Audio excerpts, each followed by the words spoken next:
एक जंगल में दो दोस्त थे, एक आम का पेड़ और एक बरगद का पेड़। वे एक दूसरे से बातें करते और पूरे दिन मज़ा करते थे। हर रात बाघ और शेर उनके नीचे सोते थे। आम का पेड़ जानवरों से नफरत करता था। उसने कहा, मैं उन्हें भगा दूंगा। वे तेज दहाड़ते हैं और उनसे दुर्गंध आती है। बरगद के पेड़ ने कहा, इतने अशिष्ट ना बनो।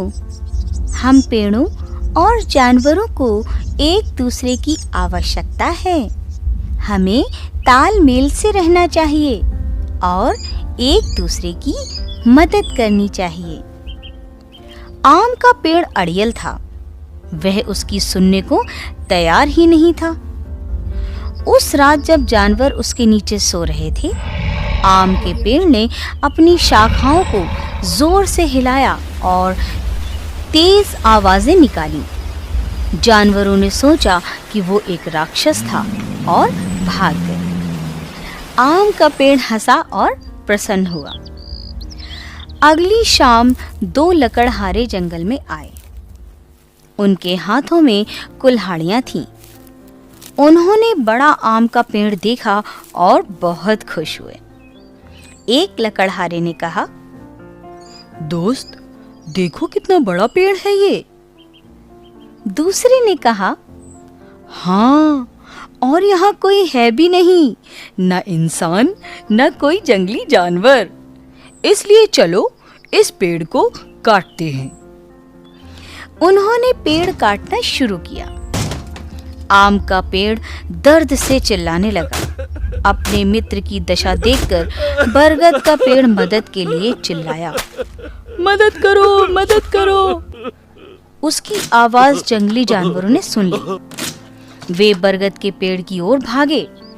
जब लकड़हारों ने जंगली जानवरों को देखा, वे अपनी कुल्हाड़ियां छोड़कर तेजी से भाग गए। आम के पेड़ की आंखों में आंसू निकलने लगे। उसने कहा, तुम सही थे प्रिय मित्र।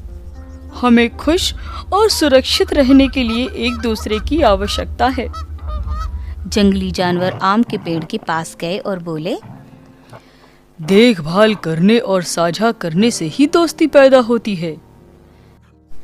तब बरगद के पेड़ ने प्यार से कहा, मैंने कहा था ना, हमें जानवरों की आवश्यकता है और उन्हें हमारी। अगर हम एक दूसरे की मदद नहीं करेंगे, हम परेशानी में आ सकते हैं।